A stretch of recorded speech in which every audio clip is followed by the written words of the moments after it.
నుండి 10 వచనం వరకు చదువుకుందాం. దేవుని యొద్ద నుండి పంపబడిన ఒక మనుషుడుండెను. అతని పేరు యోహాను. అతని మూలముగా అందరూ విశ్వసించినట్లు అతడు ఆ వెలుగును గూర్చి సాక్ష్యమిచ్చుటకు వచ్చెను. అతడు ఆ వెలుగును గూర్చి సాక్ష్యమిచ్చుటకు సాక్షిగా వచ్చెను. అతడు ఆ వెలుగై ఉండలేదు కానీ ఆ వెలుగును గూర్చి సాక్ష్యమిచ్చుటకు అతడు వచ్చెను. నిజమైన వెలుగు ఉండెను. అది లోకములోనికి వచ్చుచు ప్రతి మనుష్యుని వెలిగించుచున్నది. ఆయన లోకములో ఉండెను, లోకం ఆయన మూలముగా కలిగెను, కానీ లోకం ఆయనను తెలుసుకొనలేదు. దేవుడు తన పరిశుద్ధ వాక్యాన్ని దీవించునుగాక. మహాగణుడగు తండ్రి, మహాపరిశుద్ధుడగు దేవ, సర్వశక్తిమంతుడా, మీకు వందనాలు, మీకు స్తుతులు స్తోత్రాలు చెల్లిస్తున్నాం తండ్రి. నీ ఘనమైన పరిశుద్ధమైన నామమును బట్టి మీకు మహిమ ఘనత ప్రభావాలు చెల్లిస్తున్నాం. నా దేవా, మరలా ఈ పునరుత్థానపు దినమందు లేక మా పునరుత్థానం దినమందు మరలా మీ యొక్క సన్నిధిలో మమ్మల్ని సమకూర్చినటువంటి గొప్ప దేవుడు తండ్రి. నీలో పునరుత్థానులమైన మేము మిమ్మల్ని స్తుతించుటకు చేరి ఉన్నాము దేవా. ఇది మా పునరుత్థానపు దినమని మేము నమ్ముతున్నాము తండ్రి.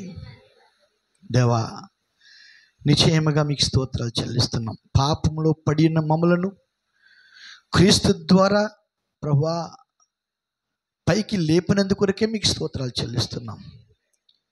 నీ సొత్తుగా మమ్మల్ని స్వీకరించినందుకొరకే మీకు స్తోత్రాలు చెల్లిస్తున్నాం.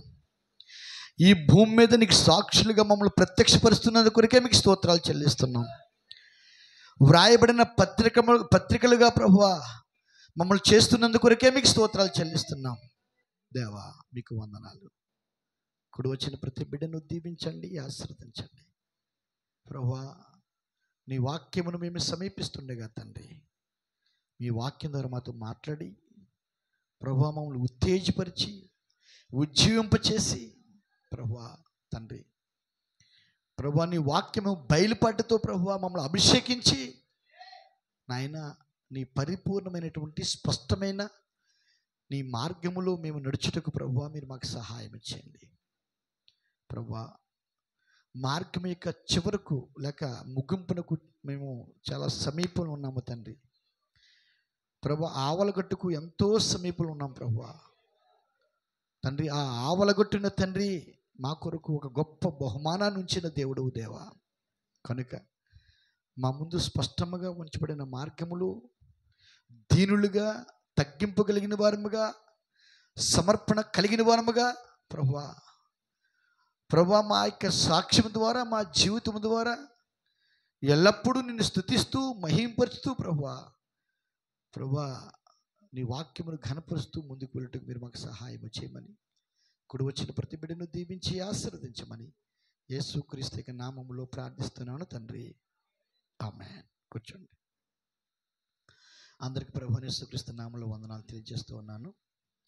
మళ్ళా మనం దేవుని సముఖంలో సమకూర్చబడి ఉన్నాం. మరి ఈరోజు ఒక కొత్త సహోదరుని చూస్తున్నాను. మరి ఆయన ఎక్కడి నుంచి వచ్చారో నాకు తెలియదు, కానీ ప్రార్థన అయిన తర్వాత వారిని కలుసుకోవడం జరుగుతుంది. చాలా సంతోషం. ప్రియ సహోదరులారా, మనం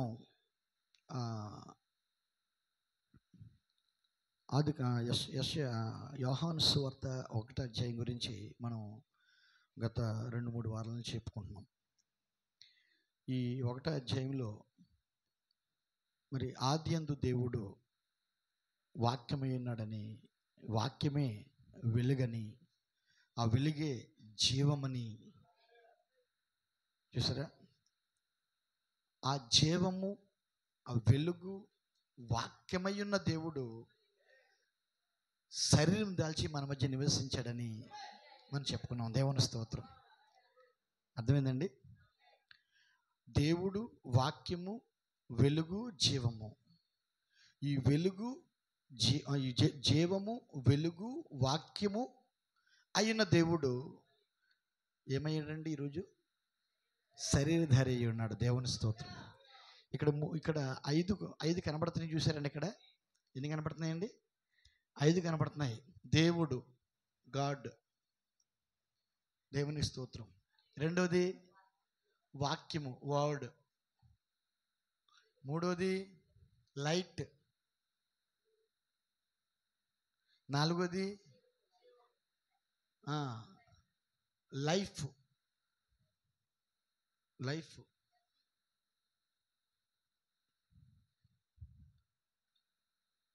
దేవుని స్తోత్రం. దేవుడు 4 పరిపూర్ణుడు కదండి. దేవుని స్తోత్రం. ఈ 4 దేవునికి మహిమ కలుగునుగాక. దేవుడు అదృశ్యుడై ఉన్నాడు. ఆయన ఎవరికి కనపడ్డావు, అంతే కదా? దేవుడు అదృశ్యుడు. బైబిల్ చెప్తుంది దేవుడు ఆత్మ. అంటే గాడ్ అంటే స్పిరిట్ అని చెప్పాలి మనం. ఇక్కడ ఏం చెప్పాలి మనం? ఆత్మ అయినాడు. ఆత్మ అయిన దేవుడు వాక్యమై ఉన్నాడు. వాక్యమైన దేవుడు వెలుగై ఉన్నాడు. వెలుగైన దేవుడు జీవమై ఉన్నాడు. అయితే దేవుడు 4 పరిపూర్ణుడు కాదు. అందుకే 14 వచనంలో చూసారా, ఈ జీవమైన దేవుడు, ఈ వెలుగైన దేవుడు, వాక్యమైన దేవుడు, ఆత్మ అయిన దేవుడు, దేవుని స్తోత్రం, బాడీ, శరీరం అయ్యాడు. ఏమయ్యాడండి? ఇప్పుడు దేవుడు 5 పరిపూర్ణుడు. దేవుడు 1, 2, 3, 4, 5. మీకు తెలుసా? చూసారా, ఈ బాడీ అనేదే జీజస్. జీజస్ అంటే ఎన్ని అక్షరాలు? 5 అంటే కృప. దేవునికి స్తోత్రం కలుగునుగాక. కాబట్టి అంటే 5వ స్థానంలో, 5వ ప్రత్యక్షతలో మనము దేవుడు అనే కృపను పొందుకుంటున్నాం. మనం దేవుని స్తోత్రము. జీవము అనే కృపను పొందుకుంటున్నాం మనం. వాక్యము అనే కృపను పొందుకుంటున్నాం మనం. ఆత్మ అనే కృపను పొందుకుంటున్నాం. ఆ ఆత్మగుణ దేవుడు మనకు కనపడ్డు. దేవుని స్తోత్రం. అలాగనే మరి వాక్యమైన దేవుడు మనకు కనపడ్డు. అది స్వరం మాత్రమే అది. దేవుని స్తోత్రం. అలాగనే లైట్ ఉన్న దేవుడు మనకు కనపడ్డు. మనం చూడగలుగుతాం, లైట్ని చూడగలుగుతాం, కానీ దేవుడిని చూడలేము. అంటే దేవుడు అనే వెలుగును చూడలేము మనం, మన కనులు తెరబడకపోతే. ఉదాహరణ చెప్తాను. ఒక గుడ్డి వ్యక్తి ఉన్నాడు అనుకోండి, ఆ లైట్ని చూడగలడా? చూడగలడండి? ఎందుకు చూడలేడు? ఆ లైట్ వెలుగుతుంది, కానీ అతను గురిటివాడు. అంతేనా? అలాగే దేవుడు కూడా వెలుగు అయినాడు కదా. దేవుడు ఏమైనాడు? వెలుగు అయినాడు. మరి వెలుగు అయిన దేవుడు ఇప్పుడు ఇక్కడ ఉన్నాడా? ఇక్కడ ఉన్నాడా? నమ్ముతున్నారా? దేవుని స్తోత్రం. మరి ఎవరు చూడలేరు అతన్ని, ఆయన్ని? ఆ వెలుగైన దేవుని ఎవరు చూడలేడు? ఆత్మీయంగా గురుడితనం ఉన్నవాడు చూడలేడు. అంతే కదా. ఆత్మయున్న వెలుగుని, దేవుడనే వెలుగుని ఎవరు చూడలేరంటే ఆత్మలో ఆత్మీయంగా గురుడితనం కలిగిన వాడు చూడలేడు. కానీ ఎవరైతే ఆత్మీయ గురుడితనం పోగొట్టుకుని, లౌదిక గురుడిది కదా. లౌదిక ఏంటి అంటే, ఆ లౌదికలో నుండి ఎవరైతే బయటకు వచ్చారో ఆ స్వరం విని, దేవుని స్తోత్రం, వారు ఆ గుడ్డితనం నుండి బయటకు వచ్చారు. ఎవరైతే గుడ్డితనం నుండి బయటకు వచ్చారో వారు ఇక్కడ ఉన్నటువంటి దేవుడు అనే వెలుగును చూడగలుగుతారు. దేవునికి స్తోత్రం కలుగునుగాక. చూసారా? ఆ తర్వాత జీవం, అది కూడా కనబడదు జనాలకి, అది కూడా కనబడదు. ఇప్పుడు అందుకని ఇప్పుడు ఏం చేశాడంటే, ఈ అదృశ్యమైన దేవుడు, ఈ అదృశ్యమైన దేవుడు దృశ్యంగా వచ్చేసాడు భూమి మీదకి. అంటే మన రూపంలోకి వచ్చేసాడు. ఆయన శరీరమును దాల్చేసాడు. ఆయన శరీరమును దాల్చేసాడు. శరీరం దాల్చేసాడు. అందుకని ఇక్కడ ఒక విషయాన్ని మీకు ఒక తాళపు చెవిని మీకు ఇవ్వబోతున్నాను నేను. ఏంటి ఆ తాళపు చెవి అంటే, చూసారా, ఆత్మైన దేవుడు, వాక్యమైన దేవుడు, దేవుని స్తోత్రం, మరి వెలుగైన దేవుడు, జీవమైన దేవుడు. ఇప్పుడు ఆయన మనం తాకాలి అంటే, ఆయన మనం చూడాలి అంటే, ఆయనతో మనం నడవాలి అంటే, ఆయనతో కలిసి జీవించాలంటే, ఆయన మనం పొందుకోవాలంటే శరీరం దాల్చవలసిన వాడు అయినాడు. ఏం దాల్చాలండి? శరీరమును దాల్చాలి. ఆయన మనతో ఉండాలంటే. అంటే ఈ శరీరం దాల్చడం అంటే అర్థం ఏంటంటే, ఇమ్మానుయేలై ఉన్నాడు. ఇమ్మానుయేలు అనే మాటకి అర్థం ఏంటి? ఇమ్మానుయేలు అనే మాటకి అర్థం ఏంటంటే దేవుడు మనకు తోడై ఉన్నాడు. అంటే మనకు తోడై ఉన్నాడంటే మనతో ఉన్నాడు అని అర్థం. మనకు తోడైనంటే మనతో మన మధ్య ఉన్నాడు అని అర్థం. అంటే మనతో ఒక వ్యక్తిగా శరీరం దాల్చి మనకు తోడై ఉండగలడు. దేవుని స్తోత్రం. ఆయన దేవుడిగా ఉన్నప్పుడు మనకు తోడుగా ఉన్నాడు కానీ కనపడ్డు. ఆయన వాక్యం ఉన్నప్పుడు మనకు తోడుకున్నాడు కానీ కనపడ్డు. అర్థమవుతుందండి? ఆయన మరి వెలుగున్నప్పుడు మనకు తోడుకున్నాడు కానీ కనపడ్డు. ఆయన జీవం ఉన్నప్పుడు కూడా మనకు తోడుకున్నాడు ఇంకా కనపడ్డు. కానీ ఇప్పుడు అటువంటి దేవుడు ఒక ఆలోచన కలిగి ఉన్నాడు. ఆయన ఏంటి ఆలోచన అంటే, దేవుని స్తోత్రం, నేను వెలుగుగాను జీవంగాను ఆత్మగాను వాక్యముగా ఉండి వారి పైన ఉన్నంత వరకు నేను వారికి పైగా ఉన్నాను. నేను పాత మొదలు దేవుడు ఎక్కడున్నాడండి? మనకు పైగా ఉన్నాడు. మనకు పైగా అగ్నిస్తంభంగా ఉండి వెలుగు ఉన్నాడు. దేవుని స్తోత్రం కలుగును గాక. అగ్నిస్తంభంగా ఉండి ఎలాగున్నాడు? వెలుగుగా ఉన్నాడు. చూసారా? వారికి జీవమయ్యాడు. వారికి మన్నానిచ్చి జీవించే వారిగా చేసాడు వాళ్ళని. దేవుని స్తోత్రం కలుగును గాక. అదే దేవుడు మరి ఆత్మగా ఉన్నాడు.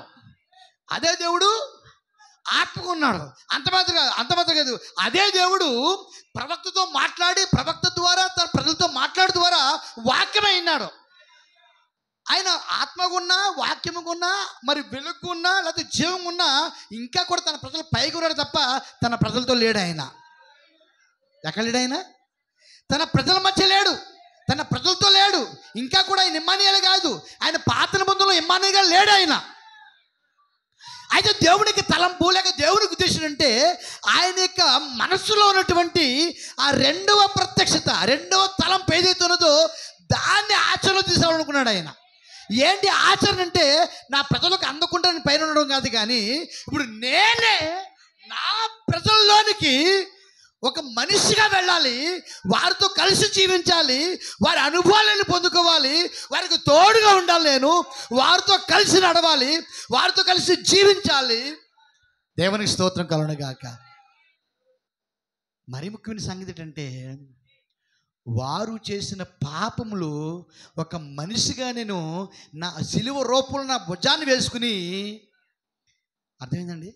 సిలువ రూపంలో నా భుజాన్ని వేసుకుని వారి పాపములు అక్కడ ఆ సిలువలో చంపేసి లేక పాతిపెట్టి చంపేసి తీసివేసి, చూసారండి, వారిని పవిత్రులుగా చేయాలి. నేను ఇవన్నీ చేయాలంటే ఏం చేయాలి? ఇప్పుడు అయినా ఆత్మగున్న దేవుడు, జీవమున్న దేవుడు, వెలుగున్న దేవుడు, దేవుని స్తోత్రం, వాక్యమున్న దేవుడు ఆ శరీరమును దాల్చవలసిన వాడైనాడు.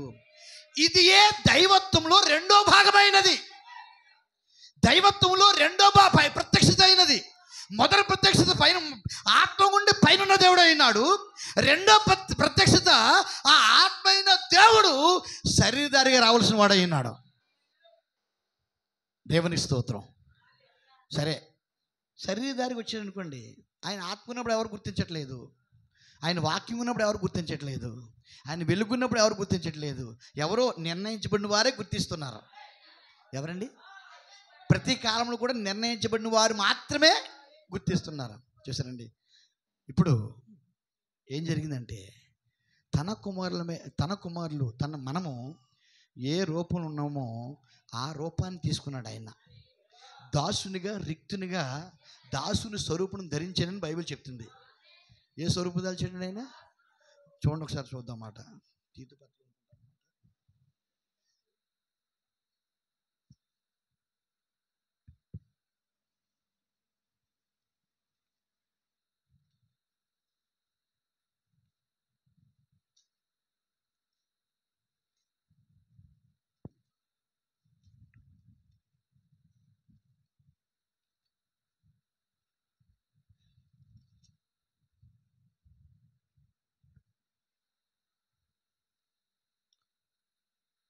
తీతు పత్రికలు అనుకుంటాం, చూడండి. దాసునిగా, రిక్తునిగా, కొలసేయండి. తీతు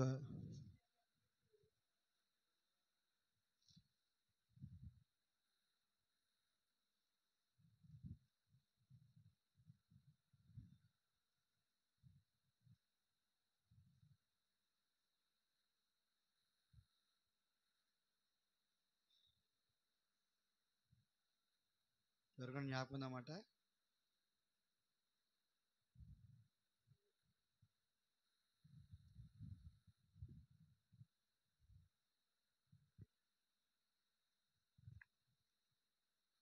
ఫిలిప్పే చూడండి, ఫిలిప్పి పత్రిక 2వ అధ్యాయము. ఫిలిప్పి పత్రిక 2వ అధ్యాయము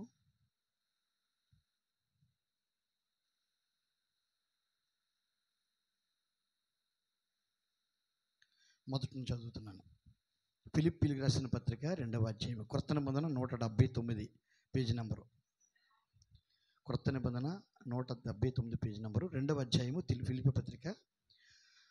కావున క్రీస్తునందు ఏ హెచ్చరికైనను, ప్రేమ వలన ఆదరణ అయినను, ఆత్మయందు ఏ సహవాసమైనను, ఏ దయారసమైనను, వాత్సల్యమైనను ఉన్న ఎడల మీరు ఏక మనస్కులగినట్లుగా ఏక ప్రేమ కలిగి ఏక భావము గలవారుగా ఉండి ఒక్కదాని అందే మనసుంచుచు నా సంతోషమును సంపూర్ణము చేయుడి. ఎంత చక్కగా మాట్లాడుతున్నారు చూడండి పౌలు గారు. దేవుని స్తోత్రం. చూసారా, మీకు క్రీస్తునందు ఏ హెచ్చరికన్నా, ప్రేమ వలన ఏ ఆదరణ అయినా, ఆత్మయందు ఏ సహవాసమైనా, ఏ దయారసమైనను వాత్సల్యమైనను ఉన్న ఎడల మీరు, అంటే ఇదంతా కూడా వాత్సల్యత కానీ, దయారసము కానీ, సహవాసము కానీ, ఆదరణ కానీ, ఇవన్నీ కూడా క్రీస్తునందు ఉండాలి. ఉన్న ఎడల ఏమన్నాడైనా, మీరు ఏక మనస్సు కలిగినట్లుగా ప్రేమ కలిగి, ఎలాగండి, ఏక మనస్కులగినట్లుగా అంటే ఏక మనస్సు కలిగిన వారిగా ఉండాలంటండి. ఏక మనస్సు కలిగి ఉండాలంటే ప్రేమ ఉండాలి.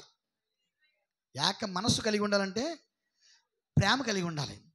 ఏక మనస్సు కలిగినట్లుగా ప్రేమ కలిగి, ఏక ప్రేమ కలిగి. ఏ ప్రేమ అండి అది? నీ ప్రేమ ఒకటి, నా ప్రేమ ఒకటి ఉండకూడదండి. చూసారు, అందరూ క్రీస్తు ప్రేమ కలిగి ఉండాలి. ఒక్కొక్కడు ఒక ప్రేమ కాదండి కలిగి ఉండేది. దేవుని స్తోత్రం. అందరూ క్రీస్తు ప్రేమ కలిగి ఉండాలి. ఏక ప్రేమ కలిగి ఏక భావము గలవారముగా ఉండి, ఎలాగండి, ఏక భావము గలవారముగా ఉండి ఒక్కదాని అందే మనసుంచుచు, ఒక్కదాని అందే, ఒక్కటంటే యేసు దేవుడు లేక వాక్యమైనది, నా సంతోషమును సంపూర్ణం చేయుడి. అంటే నా సంతోషం ఎక్కడుందంటే అక్కడ ఉంది. దేవుని స్తోత్రం. ఏంటా సంతోషం అంటే ఏక ప్రేమ కలిగి ఏక మనసులు అగినట్లుగా ఏక భావం గలవారై ఉండి ఒక్కదాని అందే మనసుచుచు నా మనసుచుచు ఉండాలని చెప్పంటున్నాడు. ఒక దేవుని సేవకుడు తన సంఘాన్ని కోరుకునేటువంటి విషయం అదే. ఈరోజు కూడా కరుణాకర్ ఈ సంఘాన్ని అదే కోరుకుంటున్నాడు. దేవుని స్తోత్రం కలుగును గాక. ఏకభావము, ఏక తాత్పర్యము, ఏక ప్రేమ, దేవుని స్తోత్రం చూసారా, కలిగి ఉండాలి. అయితే ఇక్కడ జాగ్రత్తగా గమనించండి. కక్ష చేతనైనను వృధాతి చేతనైనను ఏమీ చేయక వినయ మనస్సు గలవారై, ఏ మనసు అండి? వినయ మనస్సు గలవారై, దేవుని స్తోత్రం కలుగును గాక. వినయ మనస్సు గలవారై ఒకరినొకడు తనకంటే యోగ్యుడని ఎంచుచు, ఒకరికొకడు తనకంటే యోగ్యుడని ఎంచుచు మీలో ప్రతివాడును తన సొంత కార్యములను మాత్రమే కాక, మీలో ప్రతివాడు తమ సొంత కార్యాలు మాత్రమే కాకుండా ఏం చెప్పండి ఇక్కడ? దేవునికి స్తోత్రం. సొంత కార్యములు మాత్రమే కాక ఇతరుల కార్యములను కూడా చూడవలెను. క్రీస్తు యేసునకు కలిగిన ఈ మనసు మీరును కలిగి ఉండుడి. క్రీస్తు యేసుకు కలిగిన ఈ మనసు చూసారా. ఇక్కడ పౌలు గారు క్రీస్తు యేసుకు కలిగిన మనస్సును కలిగి ఉండమంటలేదు. ఆయన క్రీస్తు యేసుకు కలిగిన మనస్సును కలిగి ఉండమంటలేదు. కానీ క్రీస్తు యేసునకు కలిగిన ఈ మనసును మీరును కలిగి ఉండి అన్నాడు. అంటే అర్థం ఏంటంటే చూసారా, ఈ వర్తమానికుడైన పౌలు క్రీస్తు యేసు యొక్క మనసు కలిగి ఉన్నాడు. కాబట్టి ఇప్పుడు పౌలు ఏం చెప్తాడంటే, ఇప్పుడు మీకు చెప్పే లేకపోతే మీతో మాట్లాడే మనసు అదే అని చెప్తున్నాడు ఆయన. అర్థమవుతుందండి? అంటే ఈ వర్తమానికుడైన పౌలు క్రీస్తు యొక్క మనసు కలిగి ఉన్నాడు. చూసారా? అందుకని చెప్తారు క్రీస్తు యేసునకు కలిగినటువంటి ఈ మనసును, క్రీస్తు యేసును కలిగినటువంటి మనసు మీరు కలిగి ఉండమని చెప్పట్లేదు, కానీ క్రీస్తు యేసును కలిగిన ఈ మనసును, అంటే ఈ మనసు అంటే ఆ మనసు ఎక్కడుంది? దేవుని స్తోత్రం. ఆ మనసును అని చెప్పట్లేదు. ఇప్పుడు పాట పాడుకున్నాం కదా, ఆయన అని చెప్పట్లేదు, ఈయన అని చెప్తున్నాడు. ఈయన అంటే ఆయన ఎక్కడున్నాడు? ఆయన దగ్గర ఉన్నాడు. ఇప్పుడు వర్తమానికుల్లోనే ఉన్నాడు. అంటే వర్తమానంలో క్రీస్తు అంటే ఆ వర్తమానంలో క్రీస్తుకి మనసు ఉంది. దేవుని స్తోత్రం కలుగును గాక. అంటే క్రీస్తుకి మనసు ఎక్కడో ఉంది అని చెప్పట్లేదు. దేవునికి మహిమ. క్రీస్తు యేసునకు కలిగిన ఆ మనసు అని చెప్పట్లేదు, కానీ క్రీస్తు యేసునకు కలిగిన ఈ మనసు అని చెప్తాడు ఆయన. దేవునికి స్తోత్రం కలుగును గాక. కాబట్టి మన దినాల్లో క్రీస్తు యేసు యొక్క మనసు ఏదైతే ఉన్నదో అది మన కొరకు దిగొచ్చింది. అది వచ్చిందా? 63లో దిగొచ్చింది ఆ మనసు. అది క్రీస్తు యొక్క మనసు. ఆ మనసు ఎక్కడ ఉంటుంది? శిరస్సులో ఉంటుంది. కాబట్టి ఆ శిరస్సు దిగొచ్చింది. ఆ శిరస్సు తన సొంత మనసు కలిగి ఉన్నది.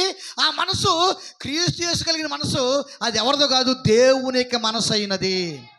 That is the mind of God. అది క్రీస్తు యొక్క మనసు. అది మైండ్ ఆఫ్ క్రైస్ట్. ఈరోజు ప్రతి వ్యక్తి కూడా దేన్ని కలిగి ఉండాలంటే శిరస్సును కలిగి ఉండాలి. శిరస్సు చేత హత్తుకొనబడాలి. ఎప్పుడైతే శిరస్సు చేత హత్తుకుపడ్డాడో ఆ శిరస్సులో దేవునికి మనసు ఉన్నది. ఆ తలలో దేవునికి మనసు ఉన్నది. ఆ తలలో క్రీస్తు యొక్క మనసు ఉన్నది. కాబట్టి ప్రియ సోదరుడా, ఆత్మయందు పౌలు తన శిరస్సును హత్తుకున్నాడు. కాబట్టి ఆ పౌలులో ఉన్నటువంటిది ఏమి? ఆ మనసు ఏంటంటే క్రీస్తు యేసు కలిగిన మనసు, క్రీస్తు మనసు. దేవుని స్తోత్రం. అందుకే చూసారా, ఆ మనసు లేక ఆ శిరస్సు అయిన యేసు క్రీస్తు తనతో ఐక్యపరచబడినటువంటి తన శరీరమైనటువంటి ఆ యొక్క వర్తమానికుడి ద్వారా మాట్లాడుతున్నాడు. ఆయన మాట్లాడేది ఎవరు? దేవునికి మనసు మాట్లాడుతుంది. దేవుని స్తోత్రం. ఎవరి ద్వారా మాట్లాడుతుంది? పౌలు ద్వారా మాట్లాడుతుంది. వర్తమానికుడి ద్వారా మాట్లాడుతుంది. దేవుని స్తోత్రం. కాబట్టి అబ్రహాము దేవునికి ఆత్మను పొందుకున్నాడు, దేవునికి శిరస్సును కలిగి ఉన్నాడు, ఆయన దేవునికి మనసును కలిగి ఉన్నాడు. ఇప్పుడు ఆ మనసు అంటే క్రీస్తు యొక్క మనసు వర్తమానికుడి ద్వారా మనతో మాట్లాడుతున్నాడు. దేవుని స్తోత్రం. అంటే అర్థం ఏంటంటే ఆ వర్తమానికుడు ఆ క్రీస్తు యొక్క మనసును బయలుపరుస్తున్నాడు. ఎలా బయలుపరుస్తున్నాడు? వాక్యం ద్వారా బయలుపరుస్తున్నాడు. మనసు అంటే ఎందుకంటే తలంపులు ఎక్కడుంటాయండి? మనసులో ఉంటాయి. మన ఆలోచనలు ఎక్కడుంటాయండి? మనసులో ఉంటుంది. మనసు ఎక్కడుంటుంది? శిరస్సులో ఉంటుంది. మనసుకి భాగం శిరస్సు, మనసుకి భాగం. కానీ ఆత్మ ఎక్కడ పొందుకుంటాం మనం? పరిశుద్ధాత్మను ఎక్కడ పొందుకుంటాం మనం? హృదయంలో పొందుకుంటాం. అర్థమైంది మీకు మాట? పరిశుద్ధాత్మను హృదయంలో పొందుకుంటాం. దేవుడు తన ఆలోచనలు వాక్యం ద్వారా పలికినప్పుడు ఆ వాక్యాన్ని హృదయంలో చేర్చుకోవాలి, మనసులో కాదండి. హృదయంలో చేర్చుకున్నప్పుడు ఆ హృదయం మనకి పరిశుద్ధాత్మ వచ్చినప్పుడు అది మన మనస్సును మారుస్తుంది, మన శరీరంను కూడా మారుస్తుంది. దేవుని స్తోత్రం.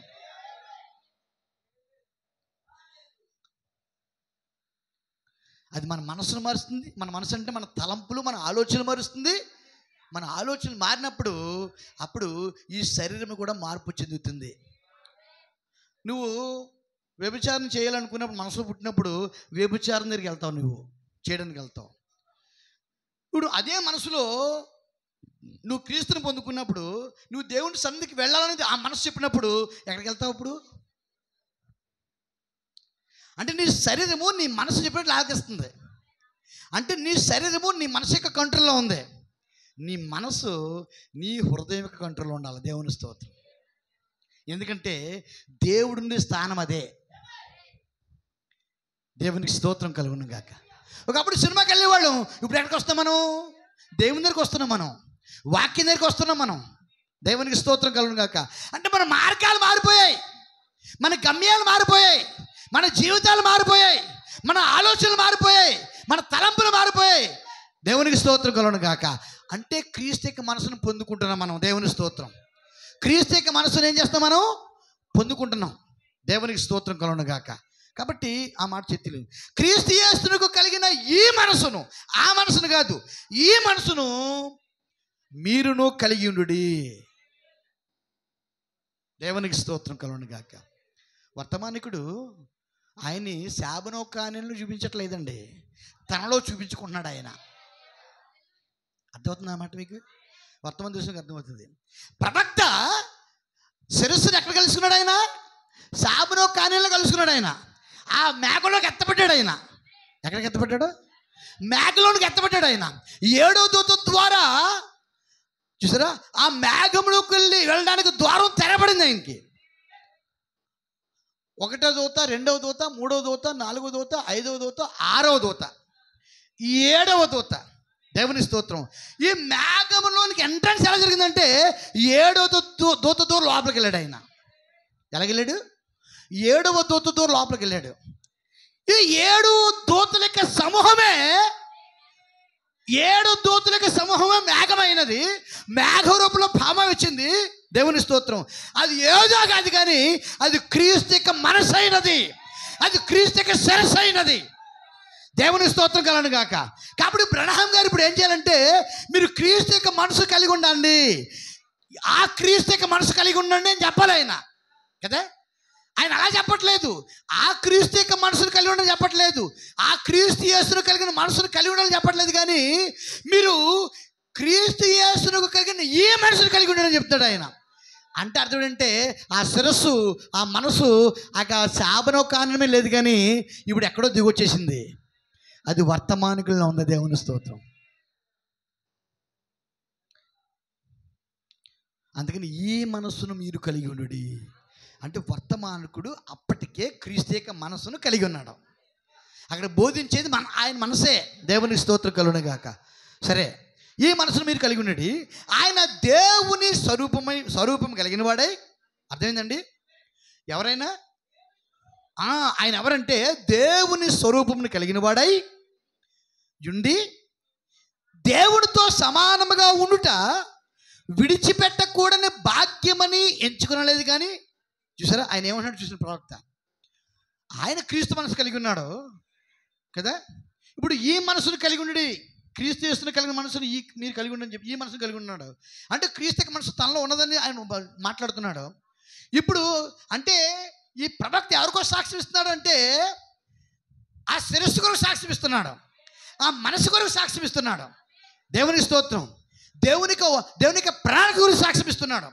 దేవుని స్తోత్రం. అంటే అర్థం ఏంటంటే, ఇప్పుడు శిరస్సు ఈయన కాదు, ఈయనకి శిరస్సు క్రీస్తు, ఆయనకి శిరస్సు అయిన క్రీస్తుని వర్తమానకుడు చూపిస్తున్నాడు ఇప్పుడు.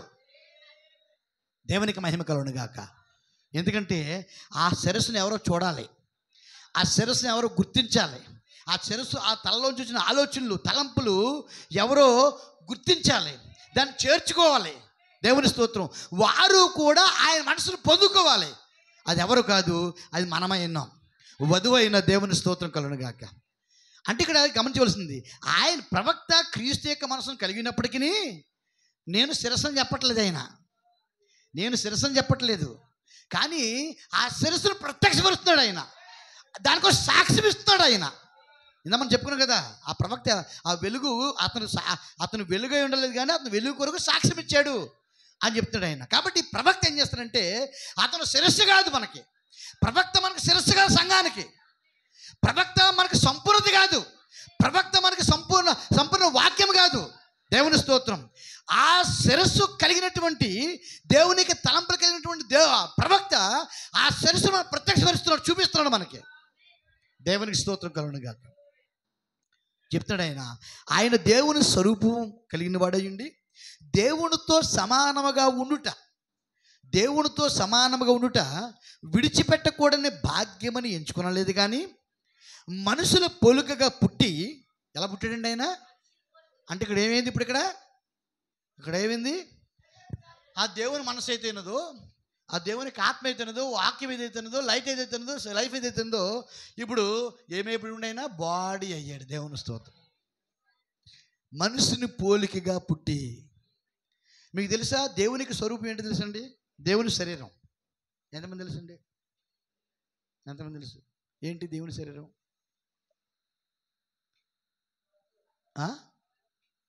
ఏదో అంటున్నారా? వాక్యమే దేవుని శరీరం, వాక్య శరీరమే దేవుని శరీరం. వాక్య శరీరమే దేవుడై ఉన్నాడు, వాక్యమే దేవుడై ఉన్నాడు. అది మనకు కనపడుతుందా? దేవునికి స్తోత్రం. మనము కూడా ఈ భూమి ఆకాశం సృష్టించబడక మునుపు మనము కూడా వాక్యమై ఉన్నాం. ఆయన సృష్టిస్తున్నప్పుడు, అంటే వాక్యాన్ని పలికినప్పుడు, కలుగును గాక అని పలికినప్పుడు, దేవుని స్తోత్రం, మనము కూడా ఆ మాటలో భాగమై ఉన్నాం.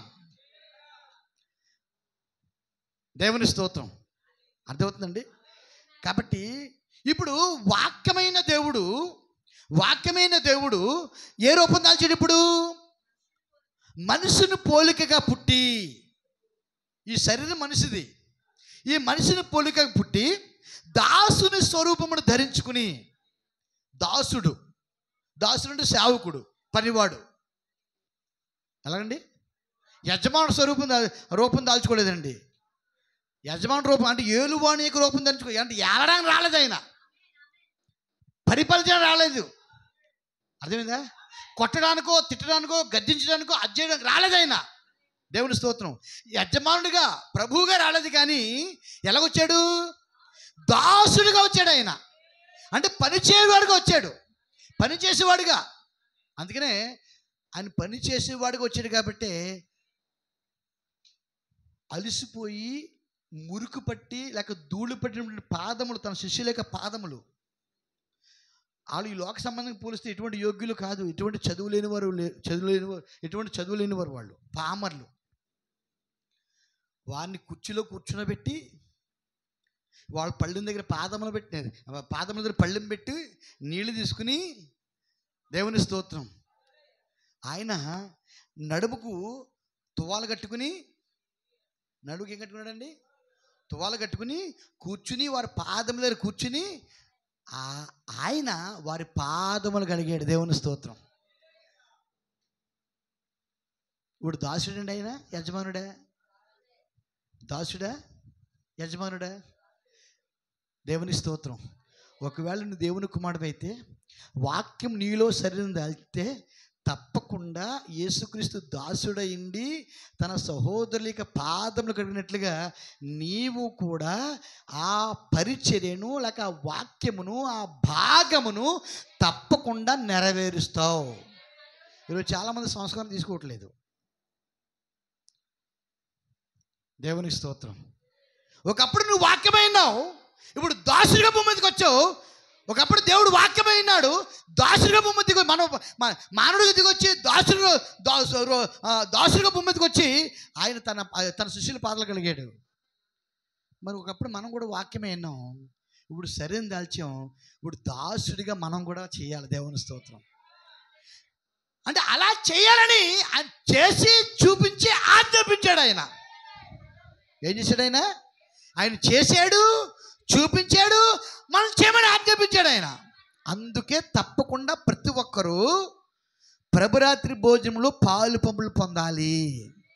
ఒకవేళ ప్రభురాత్రి భోజనంలో పాలు పంపులు పొందనట్లయితే నీవు దేవుని యొక్క భాగము కాదు,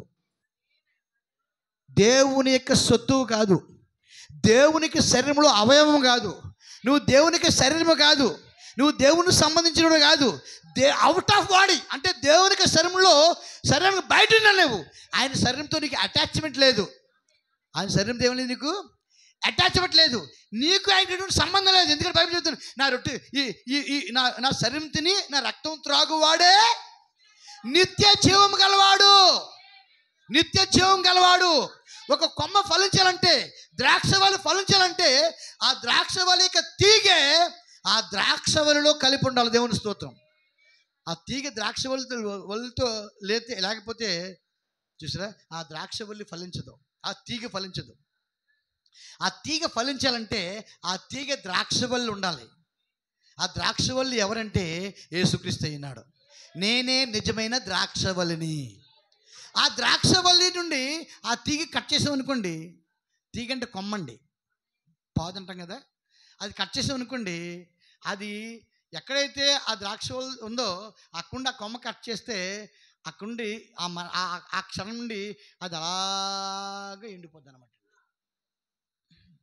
అది అలాగా ఎండిపోతే ఫలాలు ఫలిస్తుంది అది? ద్రాక్ష పండ్లు వస్తాయా? ద్రాక్ష గుండ్లు వస్తాయా? ద్రాక్ష పళ్ళు వస్తాయా? అంటే ఫలం అనేది ఎక్కడ పెట్టాడు? తీగ యొక్క చివరి భాగంలో పెట్టాడు. ఫలం అనేది ఎక్కడ పెట్టాడు? తీగ చివరి భాగం పెట్టాడు. అంటే ద్రాక్షవల్లికి కొమ్మ అంటే తీగే, ఆ చివరిని అది ఫలం పెట్టాడు. దేవునికి ఏం కావాలి? ఫలం కావాలి. అది ఫలం, అది ఫలించాలంటే చూసారా, అది ఆ ద్రాక్షవల్లి నుండి కత్తిరించబడకూడదు. అది దేవుని స్తోత్రం. అది కత్తిరించబడకుండా ఉంటే ఈ ద్రాక్షవల్లిలో ఏ జీవం ఉందో అది ఆ ప్రతి తీగలోకి వెళ్ళి అది అక్కడ ఫలిస్తుంది. దేవుని స్తోత్రం. ఆ ఫలము తీగల నుంచి వచ్చింది, ఆ తీగే ద్రాక్షవల్లి నుంచి వచ్చింది, ఆ ద్రాక్షవల్లి యేసుక్రీస్తు అయినాడు. ఆ తీగ సంఘమైనది.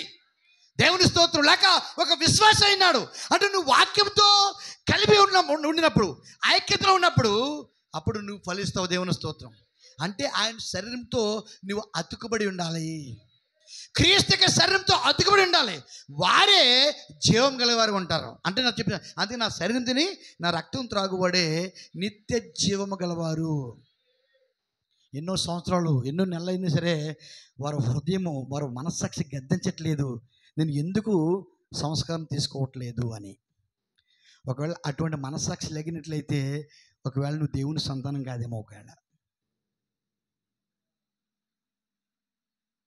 సంస్కారం తీసుకోవాలి అని నీ మనస్సు నేను గద్దించకపోతే, నీ హృదయం నీతో మాట్లాడకపోతే నువ్వు కలిగినటువంటి బీజం లేక జీవం ఏమైనది ఒకసారి చూసుకో. నువ్వు ఎవరికి చెందినవారు, ఎవరితో ఐక్యతలు ఉన్నావో దేవునికి స్తోత్రం తప్పకుండా చూసుకోవాలి, పరిశీలన చేసుకోవాలి, తప్పకుండా పరిశీలన చేసుకోవాలి. ఎందుకంటే నా మాట జీవమును మరియు ఆత్మయునని చెప్పాడు ఆయన ప్రభు.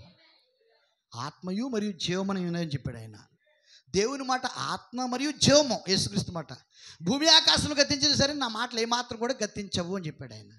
మరి ఆ సృష్టికర్తే సరిదారిగా భూమి మీదకి వచ్చి దేవుని స్తోత్రం తన రక్తానికి తన శరీరానికి సాదృశ్యమైనటువంటి రొట్టెను ద్రాక్షరసం ఇచ్చి ఆయనే దాసుడిగా తన శిష్యుల పాదాల దగ్గర కూర్చుని వారు ఆయన ఆ శిష్యుల పాదములు కడిగి చూసారా, అప్పుడు చెప్తాడు నా శరీరం తిని రక్తం త్రాగబడి నిత్యజీవం గలవాడు అని చెప్తున్నాడు. దేవుని స్తోత్రం. ఆ చెప్పిన తర్వాత చాలామంది వెళ్ళిపోయారు, కొద్దిమంది మాత్రం అక్కడ ఉన్నారు. అది నిజానికి ఎవరికి అర్థం కాలేదు, అయినా సరే అక్కడే ఉన్నారు. ఎవరైతే అక్కడ ఉన్నారో వారికి రొట్టిచ్చాడు, ద్రాక్షరసం ఇచ్చాడు. ఆ తర్వాత వాళ్ళ కుర్చీలో కూర్చుండబెట్టి వాళ్ళ పాదముల దగ్గర ఆయన కూర్చుని ఆయన వారి పాదములు కడిగి తుమ్మలతో వారి పాదములు ఒత్తాడు. దేవుని స్తోత్రం. పరలోకానికి వెళ్ళడానికి యేసుక్రీస్తే ఒక మాదిరిగా ఈ భూమి మీదకి వచ్చి మనం జీవించవలసిన జీవితాన్ని చూపిస్తున్నాడు ఆయన.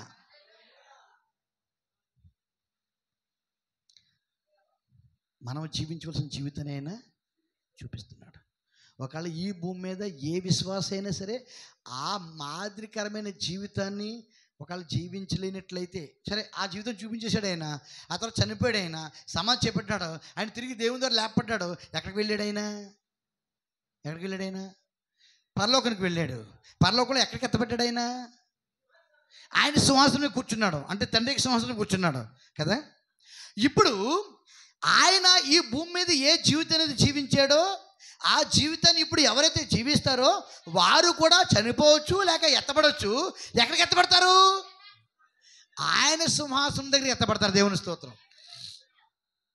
అంతే కదా. మరి అంటే ఆయన ఎక్కడికి వెళ్ళాడో మాదిరి జీవించి మనకి మాదిరి చూపించి ఎక్కడికి వెళ్ళి ఎత్తబడ్డాడో ఇప్పుడు ఆయన వల్లే ఆ మాదిరి ప్రకారంగా జీవించి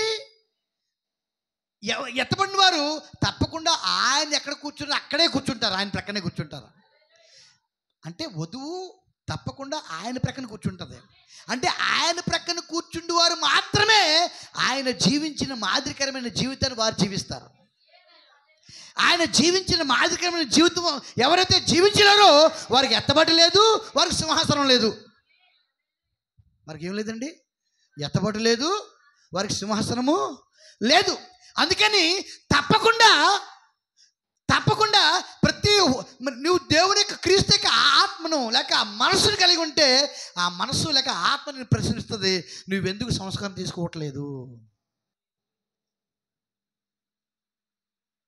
కారణం ఎవరు వెతకాలి? కారణం ఎవరు వెతుక్కోవాలి? ఎవరైతే పరలోకం వెళ్ళాలనుకుంటున్నారో వాళ్ళు వెతుక్కోవాలి. పాస్టర్ గారు ఎతక కారణం నా తప్పుడు నేను ఎత్తుకుంటాను, నా తప్పుడు నేను వెతుక్కుంటాను. తీసుకోవడం విషయంలో నీ తప్పు అయితే నువ్వు వెతుక్కోవాలి. ఒకవేళ అలా వెతుక్కోలేదనుకో, ఆయన ఏం స్పష్టంగా చెప్తున్నాడు, నా శరీరం తిని నా రక్తం త్రాగువాడే నిత్య జీవం గలవాడు అన్నాడు ఆయన. నా శరీరం తిని నా రక్తం త్రాగువాడే, అదర్వైజ్ అక్కడేం లేదు. ఇంకా దేవుని స్తోత్రం కలుగును గాక. ఇక్కడ ఏం చెప్తాడంటే ఆయన ఎవరంటే దేవుని స్తోత్రం, దేవుని యొక్క రక్త మాంసంలో ఉన్నాడు ఆయన. ఎవరు? యేసుక్రీస్తు. దేవుని యొక్క రక్త మాంసములు, అంతేనా? దేవుడు ఎవరు? వాక్యము. దేవుడు ఎవరు? ఆత్మ. దేవుడు ఎవరు? జీవము. దేవుడు ఎవరు? లైట్, వెలుగు, జీవము, వాక్యము, ఆత్మ. ఆయనే దేవుడు అయినాడు. ఆ దేవుని యొక్క రక్త మాంసములే యేసుక్రీస్తు అయినాడు. అంటే యేసుక్రీస్తు ఎవరంటే దేవుని యొక్క రక్త మాంసములు. మరి దేవుడు ఏమైనాడు? నిత్య జీవమైనాడు. దేవుడు ఎవరండి? నిత్య జీవమైన ఎటర్నల్ పవర్. మరి దేవుడు నిత్యుడైనాడు, దేవుడు నిత్య జీవం కలిగి ఉన్నాడు. కాబట్టి ఆ దేవుడు ఆ నిత్య జీవము రక్త మాంసములైంది. దేవుని స్తోత్రం. నిత్య జీవం ఏమైందండి? రక్త మాంసములైంది. ఇప్పుడు ఆ దేవుడు రక్త మాంసముల నుండి మాట్లాడుతాడు. నా రక్తము నా శరీరము. ఏమంటాడు ఆయన? ఎవరు మాట్లాడుతున్నారు? అది ఎవరు మాట్లాడుతున్నారు? దేవుడు మాట్లాడుతున్నాడు. దేవుడు నా శరీరము అంటే దేవుని శరీరము, నా రక్తము త్రాగువాడే నిత్య జీవాన్ని కలిగి ఉంటాడు అన్నాడు ఆయన. అందుకే యేసుక్రీస్తు దేవుని యొక్క రక్త మాంసములు. ఒక దేవుణ్ణి రక్త మాంసములుగా చూడాలి అనుకుంటే అదే యేసుక్రీస్తు అయినాడు. అతన్ని కనబడ్డ ఆయన వెలుగ్గా, వాక్యముగా, జీవముగా, చూసారా, ఆత్మగా ఉంటాడు. ఆ దేవుడు రక్త మాంసములై శరీరం దాల్చి మన దగ్గరికి వచ్చాడు ఆయన యేసుక్రీస్తు. అది ఎవరు? ఇప్పుడు ఈ యేసుక్రీస్తు ఎవరై ఉన్నారు? ఇప్పుడు దేవుడై ఉన్నాడు. అంతే కదా. యేసుక్రీస్తు రక్త మాంసంలో అయినాడు. ఈ రక్త మాంసాలు దేవుడు అయినాయి అంటే దేవుడే రక్త మాంసంలో అయినాడు. ఆయనకి యేసు అని పేరు పెట్టబడింది. కాబట్టి ఈ యేసుక్రీస్తు ఎవరంటే దేవుడు అయినాడు. అంటే దేవుని యొక్క రక్త మాంసములు. మరి దేవుని యొక్క రక్త మాంసములు మనం తిన్నప్పుడు నిత్యజీవం కలుగుతుంది. ఎవరు మాట్లాడుతున్నారు? దేవుడే మాట్లాడుతున్నాడు. నీకు జీవం కలగంటే అంటే అర్థం ఏం చెప్పాడంటే, అర్థం ఆ మాట ఏంటంటే చూసారా, అంటే దేవునికి రక్త మాంసములు యేసుక్రీస్తు అయినాడు. ఇప్పుడు ఆయన యేసుక్రీస్తు నుండి మాట్లాడుతున్నాడు. నా శరీరం తిని రక్తం త్రాగు నిశ్చయించగలమంటున్నాడు. అంటే అర్థం ఏంటంటే శరీరం ఎవరిని తినమంటున్నాడు? రక్తాన్ని ఎవరు త్రాగమంటున్నాడు? ఆయనలో భాగమై ఉన్న వారిని. ఎవరైతే ఆయన రక్తమైనారో, ఎవరైతే ఆయన శరీరమైనారో, అంటే ఆయన రక్తము ఆయన శరీరంగా మార్చబడాలంటే నువ్వు యేసుక్రీస్తులో బాప్తిసం పొందాలి, వాక్యం ద్వారా శుద్ధీకరణ పొందాలి, ఆయన ఆత్మచేత నింపబడాలి నువ్వు. దేవునికి స్తోత్రం. అంటే నీతికరణ, శుద్ధీకరణ, పరిశుద్ధాత్మక బాప్తిసం ద్వారా నువ్వు క్రీస్తులో కొత్త జన్మ అయినావు, క్రీస్తులో శిశువు అయినావు. దేవుని స్తోత్రం. అదే నీ నూతన జన్మ అయినది. అంటే క్రీస్తులో పుట్టినటువంటి వాడు జీవించిన కొరకు దేవుని యొక్క రక్త మాంసములు అవసరమైనది వాడికి. అంటే దేవుని యొక్క రక్త మాంసములు క్రీస్తులో తిరిగి జన్మించినటువంటి దేవుని కుమారుడికి ఆహారమైనాడు ఉన్నది.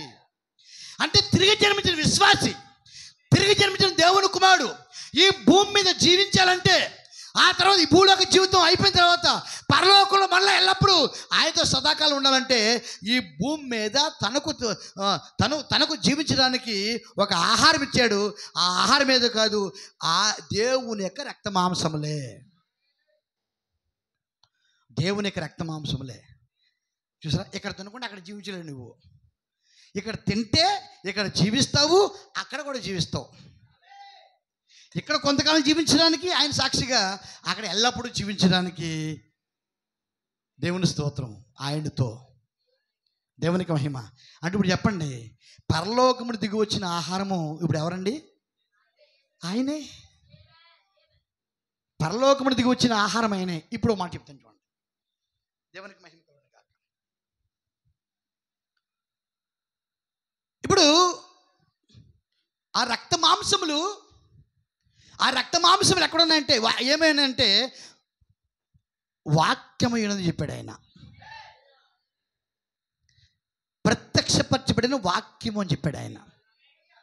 ప్రత్యక్షపరచబడినటువంటి వాక్యము అంటే మాట చెప్పాలంటే ఆ దేవుడు వాక్యమైనాడు. ఆ దేవుడు ఏమైనాడు? ఆ దేవుడు వాక్యమైనాడు. ఇప్పుడైతే మనకు 7 ముద్రలు అయినాడు. ఏమైనాడండి? 7 ముద్రలు అయినాడు. దేవుని స్తోత్రం కలుగును గాక. పాత నిబంధనల వారికి ధర్మశాస్త్రమైనది, క్రొత్త నిబంధన ఉన్న వారికి క్రొత్త నిబంధన అయినది.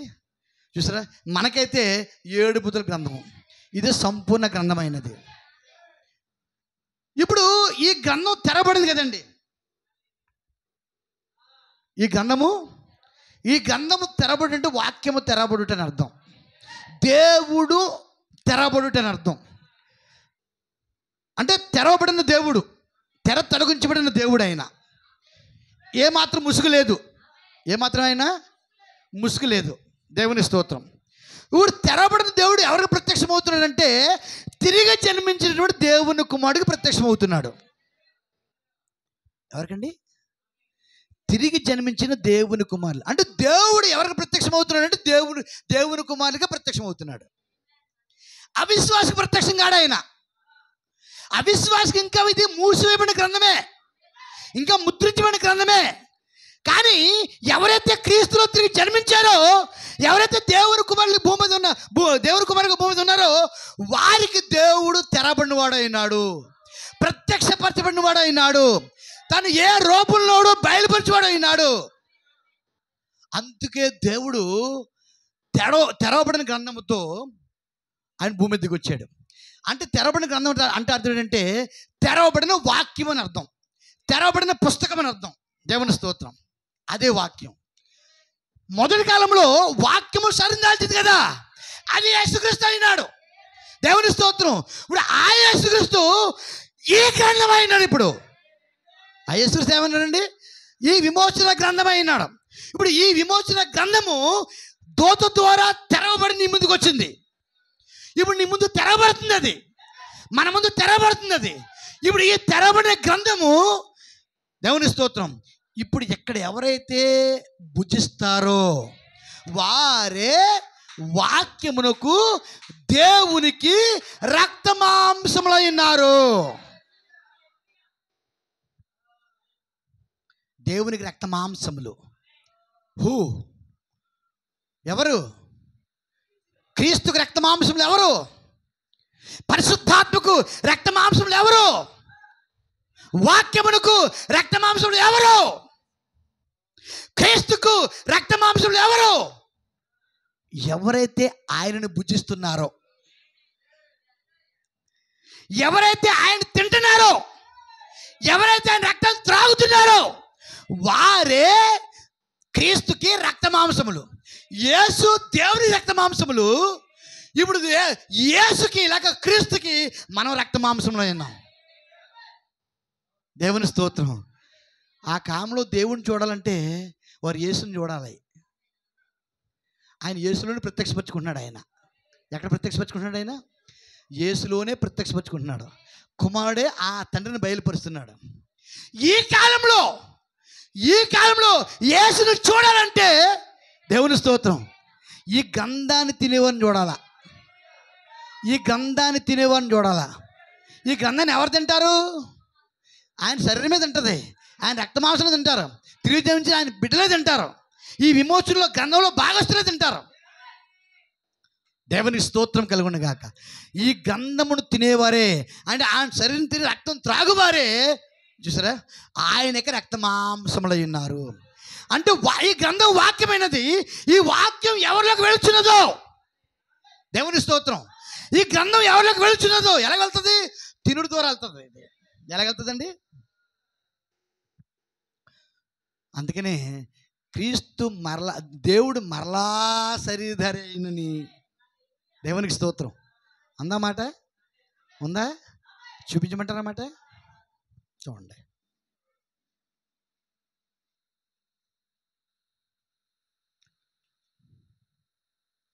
యోహాను పత్రిక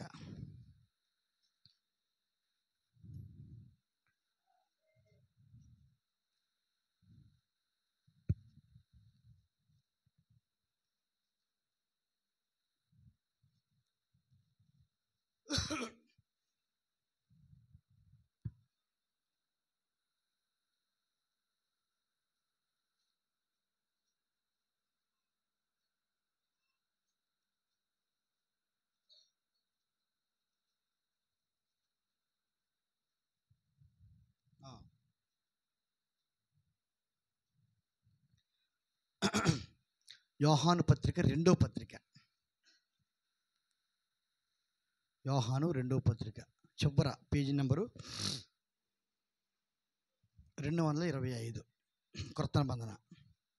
యోహాను రెండో పత్రిక మొదటి నుంచి చదువుతాను, జాతకం ఉంచండి.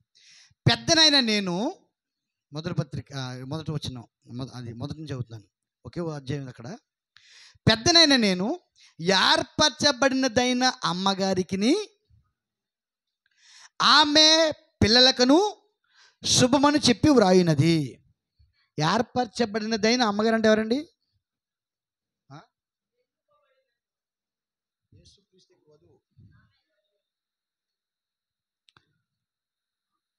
దేవుని స్తోత్రం. ఆ వధువు ద్వారా వచ్చిన దేవుని పిల్లలు, దేవునికి స్తోత్రం కలుగునుగాక.